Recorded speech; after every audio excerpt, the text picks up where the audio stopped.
Hi friends, welcome to మన Bommarillu. Upcoming రివ్యూలోకి వెళ్ళిపోదాం. రుద్ర ఇంటి బాధ్యతలో వీరు జోక్యం తగ్గించాలి అని, వీరుని పవర్లెస్గా చేయాలి అని ఒక పక్కా ప్లాన్ వేసుకుంటాడు. ఆ ప్లాన్లో భాగంగానే గంగా వాళ్ళ అన్నయ్య రంగాని కొంచెం నేను నిన్ను యూస్ చేసుకుంటాను, ఏమీ అనుకోవద్దు అని ఇంకా అలా బాగా కొడుతూ ఉంటాడనమాట. రుద్ర ఫ్యామిలీ మెంబర్స్ అందరూ రుద్ర రంగాన్ని కొడుతుంటే వచ్చేస్తారు. రుద్ర, ఏమైంది, ఎందుకు నువ్వు రంగాన్ని కొడుతున్నావు అని అడుగుతారు. ఎందుకంటారేంటి పెదనాన్న, ఇతను మాట్లాడే మాటలు వింటే నేనే కాదు మీరందరూ కూడా కొడతారు. మన ఇంట్లో అంట ఎవ్వరికీ ఏ పని చేత కదంట, తిని కూర్చోవడం మాత్రమేనంట. అదే ఇతని దుబాయ్లో అయితే ప్రతి ఒక్కరూ ఇంట్లో బాధ్యతలు పంచుకుంటారంట. అది చాలా మంచి అలవాటు. కానీ మీ ఇంట్లో వాళ్ళు ఎప్పుడు కూర్చోవడమో, కాఫీ తాగడమో, పేపర్ చదువుకోవడం తప్ప ఇంకేమీ చేయలేరు. కాఫీ తాగుతూ ఎన్నేళ్ళు బ్రతుకుతారు బావా, మీలాంటి ఇంటిని నేనెక్కడా చూడలేదు అని మన ఇంటి గురించి చాలా తక్కువ చేసి మాట్లాడుతున్నాడు అనేసరికి ఒక్కసారిగా అలా ఇంకా షాక్లో అయితే ఉండిపోతారు ఫ్యామిలీ వాళ్ళందరూ. ఇంకా విజయేంద్ర ప్రతాప్ ఆ మాటలు విని, ఏంటి రంగా, ఏంటి నువ్వు మాట్లాడేది, ఈ ఇంట్లో ఎవరి గురించి మాట్లాడుతున్నావు, ఏం మాట్లాడుతున్నావు అని అడుగుతారు. వెంటనే గంగా, "ఆ, పెద్దోరు, మా అన్నయ్య మనసులో సరిగ్గా ఏముందో నేను మాత్రమే చెప్పగలను పెద్దోరు. అది ఏంటి అంటే, ఇప్పుడు ఈ ఇంట్లో అన్ని పనులు ఎవరు చూసుకుంటున్నారు? కేవలం వీరు అన్నయ్య మాత్రమే కదా తన భుజాలపై మోస్తున్నారు. ఒకవైపు సూపర్ మార్కెట్ ఏమో ప్రమీలాక్క చూసుకుంటుంది, అది కూడా ఈ మధ్య చూసుకుంటుంది. ఇంకా రాజకీయాలు, బిజినెస్లు, మొత్తం ఒక 90% బిజినెస్లన్నీ చూసుకునేది వీరు అన్నయ్యే కదా. వీరు అన్నయ్య కష్టపడి రెక్కలు ముక్కలు చేసుకొని అన్ని పనులు చేస్తుంటే ఈ ఇంట్లో వయసులో ఉన్న వాళ్ళేమో ఇంతలా కూర్చుంటున్నారు తిని అని మా అన్నయ్యకి నచ్చటం లేదు. కాబట్టి వీరు అన్నయ్యకి బరువు బాధ్యతలు తగ్గించాలి అనే మాట్లాడుతున్నాడు అని అంటారు. ఇంక వీరు, నేనేమి ఇది బరువుగా ఫీల్ అవటం లేదు అని అంటారు. అన్నయ్య, నువ్వు చెప్పుకోకపోయినా మాకు తెలుసు కదన్నయ్య, నువ్వేమీ కంగారు పడద్దు, నేనున్నాను కదా. ఇకపై బిజినెస్ బాధ్యతలని, పొలిటికల్గా పార్టీ బాధ్యతల్ని వీరు అన్నయ్య చూసుకోవట్లేదు. కేవలం ఒక 2-3 బిజినెస్లు మాత్రమే వీరు అన్నయ్య చూసుకుంటాడు. మిగతా బిజినెస్లన్నీ ఒక్కొక్క వారసుడు చూసుకుంటారు. అంటే రుద్ర సార్ కొన్ని, సూర్య కొన్ని, అలాగే ఇంకా ఎవరైతే ఉన్నారో వాళ్ళు కొన్ని. అలా కొన్ని కొన్ని చూసుకుంటే తనకు కూడా బరువు తగ్గుతుంది కదా. కాబట్టి వీరు అన్నయ్యలో కొన్ని బాధ్యతలు తీసేయాలి.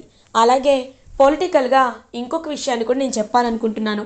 శకుంతల అమ్మగారు, పొలిటికల్గా ఎలక్షన్స్లో ఈసారి మేయర్గా మీరే నిలబడాలి అని అందరూ కోరుకుంటున్నారు అని అంటుంది. ఒక్కసారిగా ఇంకా వీరు షాక్ అయిపోతాడు. విజయేంద్ర కూడా అలా స్టన్ అయి చూస్తూ ఉంటారు. శకుంతల, ఏం మాట్లాడుతున్నావు నువ్వు, అయినా నేనేంటి రాజకీయాల్లోకి వెళ్ళడం ఏంటి అని అంటుంది. అవునమ్మగారు, మీరే మేయర్గా నిలబడితే అందరికీ నచ్చుతుంది. అంతెందుకు, మా బస్తీ వాళ్ళని నేను అప్పుడప్పుడు అడిగితేనే విజేంద్ర ప్రతాప్ గారు దేవుళ్ళంటి వారని, వారు సమస్యల్ని చాలా తీర్చారు అని చెప్తున్నారు. ఇప్పుడు పెద్దోరేమో రిటైర్ అయిపోయారు కాబట్టి పెద్దోరు తరపున పెద్దోరు అల్లుడు కాకుండా పెద్దోరి భార్య ఎన్నికల్లో నించుంటే ఓట్లేసి గెలిపించాలి అని బస్తీ జనాలందరూ అనుకుంటున్నారు. కాబట్టి వాళ్ళ కోరిక తీర్చాలి అంటే, అందరి మన్ననలు పొందాలి అంటే బిజినెస్లన్నీ రుద్ర సార్ చూసుకుంటారు, రాజకీయాల్ని మీరే చూసుకోవాలి అని అంటుంది గంగా. వెంటనే విజయేంద్ర, అవును శకుంతల, చిన్నపిల్లైనా కరెక్ట్గా చెప్పింది గంగ. ఎందుకంటే ఇంట్లో నువ్వు ఉంటే ఈ జ్ఞాపకాలే చుట్టుముడుతూ నీకు కూడా భానువునే పదే పదే గుర్తొస్తూ ఉంటాడు. అదే నువ్వు ఎలక్షన్స్ కోసం బయటికి వెళ్తూ ఉంటే నీకు కాస్త రిలీఫ్గా కూడా ఉంటుంది అని అంటారు. ఏంటండి అంటే, నేను గడప దాటి బయటికి వెళ్ళాలా అని అడుగుతారు. వెంటనే ఇంకా అలా చెప్తాడనమాట రుద్ర. పెద్దమ్మ, ఇలా చెప్తున్నానని ఏమీ అనుకోకండి. ఆడవాళ్ళు గడప దాటి బయటికి వెళ్ళకపోవడం అనేది సాంప్రదాయం కాదు, అది ఒక అణచివేయబడ్డ మూఢనమ్మకం. అయినా మూఢనమ్మకానికి సాంప్రదాయానికి ఒక గీత తేడా ఉంటుంది. ఆ గీతని దాటి మీరు బయటికి వస్తారని నేను అనుకుంటున్నాను పెద్దమ్మ.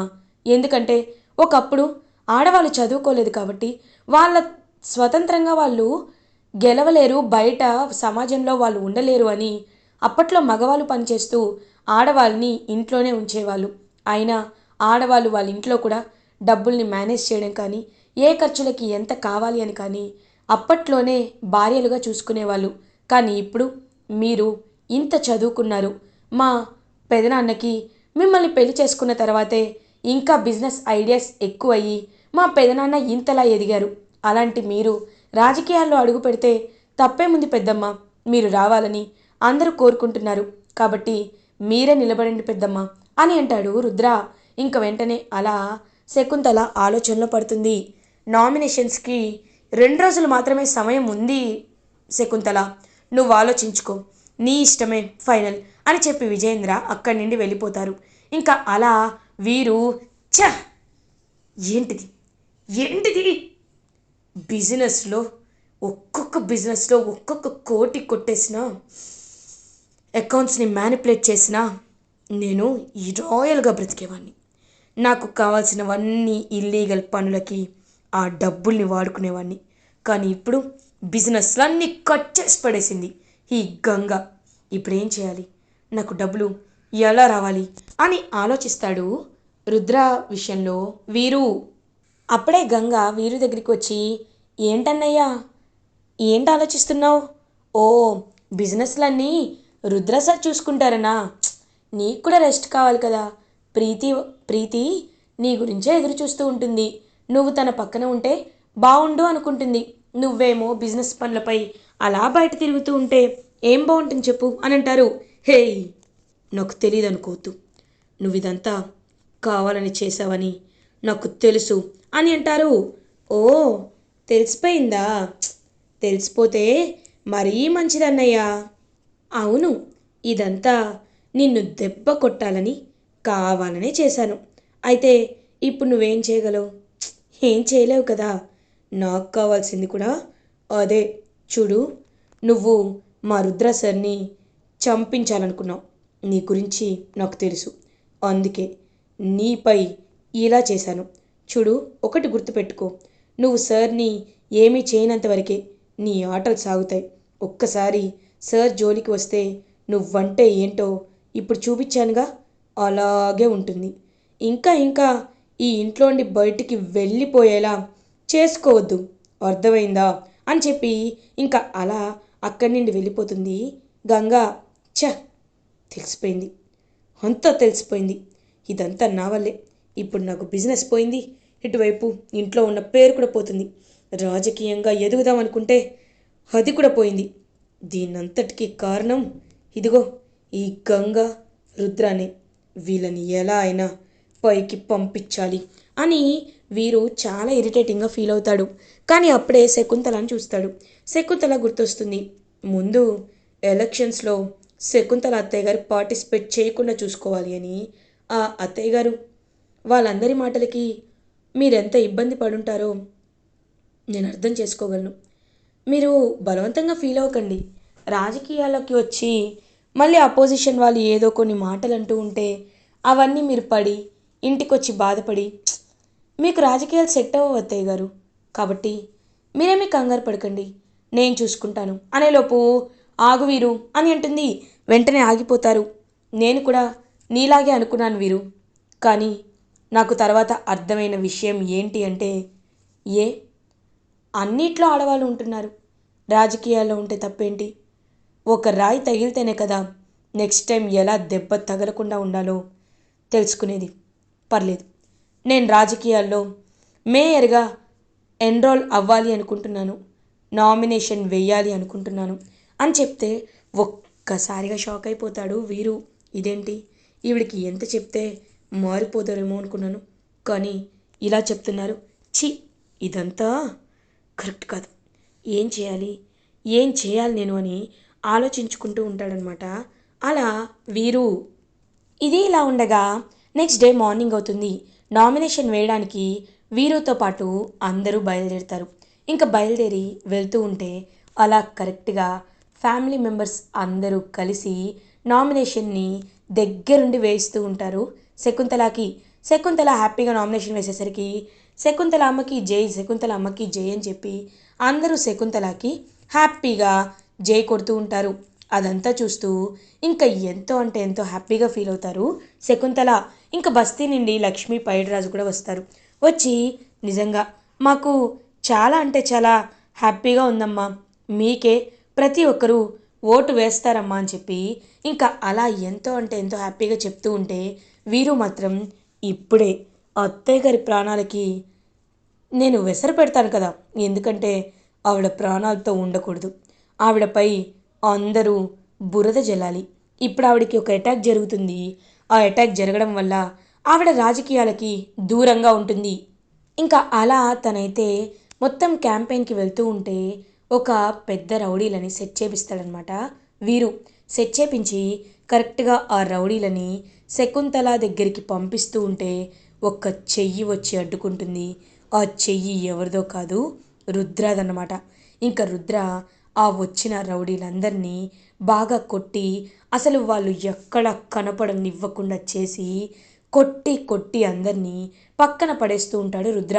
ఇంకొంతమందినేమో గంగ బాగా కొడుతూ ఉంటుంది. అలా ఇద్దరు కలిసి వీరు పంపించిన రౌడీలందరినీ ఫుల్గా కొట్టి పడేస్తారు. పడేసి ఇంకా అలా వీరు దగ్గరికి వస్తాడు రుద్ర. ఏంటి వీరు, ఏం ఆలోచిస్తున్నావు? పెద్దమ్మ సేఫ్గానే ఇంటికి వచ్చేసారు కదా, పెద్దమ్మ గెలుపుని ఎవ్వరూ ఆపలేరు, ఆ విషయాన్ని గుర్తుపెట్టుకో అని ఇండైరెక్ట్గా చెప్పి అక్కడి నుండి వెళ్ళిపోతారు వీరు. వీరుకి వార్నింగ్ ఇచ్చి రుద్ర అండ్ గంగా. ఇది ఇలా ఉండగా ప్రమీల సూపర్ మార్కెట్ని చూసుకుంటూ ఉంటారు. అప్పుడే ప్రమీల దగ్గరికి ఇంకా కొంతమంది అయితే కొన్ని వస్తువులు కొనుక్కోవడానికి వస్తారనమాట. ఇంకా అలా వచ్చి అన్ని తనైతే సేల్ చేస్తూ ఉంటే అప్పుడే ఒక ఆఫీసర్ అక్కడికి వస్తారు. ఎక్స్క్యూజ్ మీ, నేను త్వరగా వెళ్ళాలి, నాకు కొన్ని ఐటమ్స్ ప్యాక్ చేసి ఇవ్వండి అని అంటారు. వెయిట్, కస్టమర్స్ ఉన్నారు కదా, కాస్త వెయిట్ చేయండి అని అంటారు. అది కాదండి, నేను అర్జెంటుగా వెళ్ళాలంటున్నాను కదా అని అంటారు. చూడండి సార్, మీకు ఎంత అర్జెంట్ అయినా అవ్వచ్చు, కానీ కస్టమర్స్ని లైన్లో పంపించడం మా బాధ్యత, మా రూల్స్ని మేము బ్రేక్ చేయలేం కదా అని అంటారు. సరే మీ ఇష్టం అని ఇంకా అలా నిలబడి ఉండేసరికి అప్పుడే కరెక్ట్గా ఇద్దరు పోలీస్ ఆఫీసర్స్ అయితే ఆయన దగ్గరికి వచ్చి ఆయనకి సెల్యూట్ చేస్తారు. సార్ మీరెందుకు సార్ వెయిట్ చేయడం, మేము ఉన్నాం కదా అని అంటారు. ప్రమీల అదంతా చూస్తుంది. పర్లేదులే, బిల్ వేపిస్తున్నారు కదా, ఇప్పుడు బిల్ ఐటమ్స్ వస్తున్నాయా అని అతని టర్న్ వచ్చే వరకు వెయిట్ చేస్తూ ఉంటారు. సార్ మీరు ఒక ఐఏఎస్ ఆఫీసర్ అయ్యండి ఇలా చేయడం కరెక్ట్ కాదు కదా సార్ అని అంటారు. ఎంత ఐఏఎస్ అయినా కొన్ని పనులు మనమే చేసుకోవాలి కదా, సో ఏం పర్లేదు, నేనున్నాను కదా, నేను చూసుకుంటాను. ఆ, మేడం, నిజంగా మీ నిజాయితీ నాకు చాలా నచ్చింది. ఎంత అర్జెంట్ అని చెప్తున్నా ఎలాంటి వాళ్ళనైనా మీరు లైన్లోనే పంపిస్తున్నారు. We like it. సో మీకు ఎప్పుడు ఏ హెల్ప్ కావాలన్నా నన్ను అడగండి అని అంటారు. పర్లేదు sir, thank you so much అని అంటారు ప్రమీల. ఇంకా అలా ప్రమీలను చూసి పాపం చాలా ఇంప్రెసివ్గా ఫీల్ అవుతారు ఆ ఐఏఎస్ ఆఫీసర్. ఇంకా అలా ప్రమీల అయితే సక్సెస్ఫుల్గా తన మార్కెట్ని హ్యాపీగా చూసుకుంటుంది. అలా కొన్ని డేస్ అయితే గడిచిపోతూ ఉంటాయి. ఫ్యామిలీ మెంబర్స్ అందరూ కూర్చొని హ్యాపీగా మాట్లాడుకుంటుంటే ప్రీతి అప్పుడే ఇంకా కిందకి వస్తుంది. ప్రీతిని చూస్తూ ఉంటారనమాట విజయేంద్ర, శకుంతల. నీ ఎలక్షన్స్ అయిపోయిన తర్వాత మనం ప్రీతికి శ్రీమంతం చేయాలి సరేనా అని అంటారు. తప్పకుండా అండి, అన్నీ చేద్దామని చెప్పి ఇంకా ఎంతో అంటే ఎంతో హ్యాపీగా ఫీల్ అవుతారనమాట. అలా అందరూ ప్రీతికి శ్రీమంతమా, ఇదేదో నాకు ఉపయోగపడేలా ఉంది అని వీరు మనసులో అనుకుంటాడు. ఏంటి వీరు, ఏం ఆలోచిస్తున్నావు అని అంటారు. ఏం లేదు, నాకు పుట్టబోయే వారసుడికి ఏం గిఫ్ట్ ఇవ్వాలా అని ఆలోచిస్తున్నాను అని అంటారు. పుట్టాక ఇవ్వచ్చులే, ఇప్పుడు మాత్రం ఎలక్షన్స్ క్యాంపెయిన్లో ఏ మాత్రం తీసిపోకూడదు. రేపే ఎలక్షన్స్ కాబట్టి అసలు ఎలాంటి ఇల్లీగల్ యాక్టివిటీస్, రెగ్గింగ్స్ జరగకుండా ఇవన్నీ చూసుకోవాలి సరేనా అని అంటారు. తప్పకుండా అని చెప్పి ఇంకా అన్నీ చెప్పేసరికి చాలా అంటే చాలా హ్యాపీగా ఫ్యామిలీ మెంబర్స్ అందరూ వాళ్ళు టైం స్పెండ్ చేస్తూ ఉంటారు. అదంతా చూస్తూ ఎంతో హ్యాపీగా ఫీల్ అవుతుంది గంగా. అండ్ రుద్ర కూడా ఎంతో హ్యాపీగా ఫీల్ అవుతాడు. ఇలా ఎపిసోడ్ ఎండ్ అవుతుంది. ఫర్దర్ ఎపిసోడ్ రివ్యూస్ ముందుగా మీకు కావాలి అనుకుంటే మా ఛానల్ని సబ్స్క్రైబ్ చేసుకోండి. Thanks for watching.